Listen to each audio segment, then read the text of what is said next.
There have been so many disagreements, differences between me and some of my family. This current situation that has been ongoing for 5 years with regard to human life and safety is the sticking point.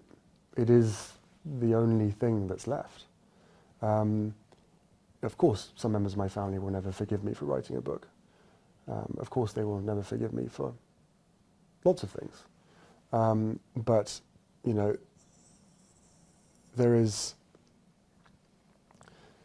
I would love reconciliation with my family. There's no point in continuing to fight anymore. As I said, life is precious.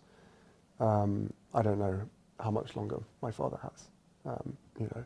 He won't speak to me because of this security stuff.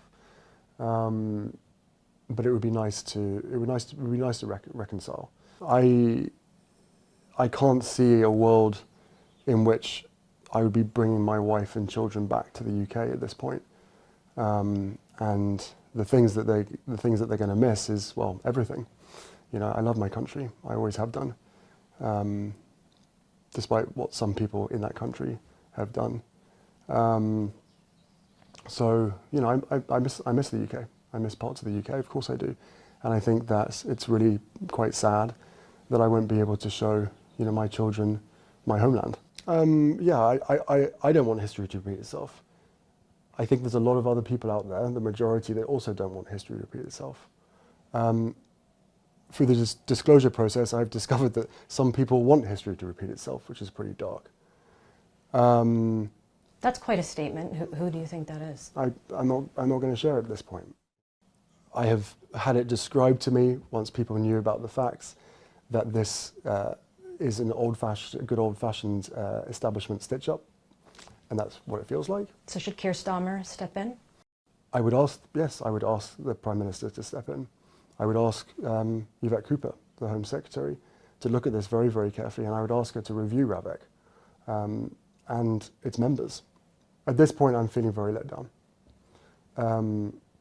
You know, it's the minority of people, especially those that read the tabloids and the press themselves. The press themselves have incited so much hatred towards myself, my wife, and even our children, that's hard to forgive. You know, there are decisions that have been made, there are things that have happened since 2016, especially throughout my whole life. But let's just stick since 2016. There are things that have happened that I can now forgive. I have moved past that. I can forgive my family's involvement, my father's, my brother, and my stepmother. I can forgive the press to a large extent as well for so many things that have happened. What I'm struggling to forgive, and what I will probably always struggle to forgive, is that a decision that was made in 2020 that affects my every single day. You know, no matter how much private security I have around me, there's only so much that I can do and operate and function within the UK when it comes to supporting my charities, visiting my friends, all of these things. So, you know, I've been treated very, very, very differently to everybody else that exists. All examples that exist, past, present, I have been singled out. Do you want the court battle to continue? Do you want to try to see this get to the Supreme Court? I don't want any battles to continue. There is way too much suffering and way too much conflict in the world. At the heart of it is a family dispute.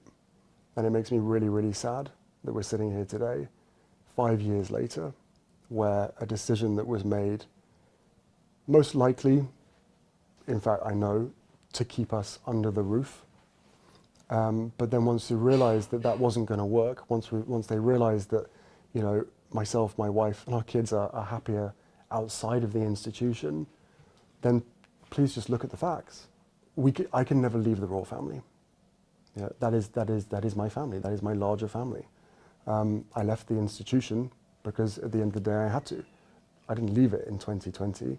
I left it in 2021. But security was removed in 2020.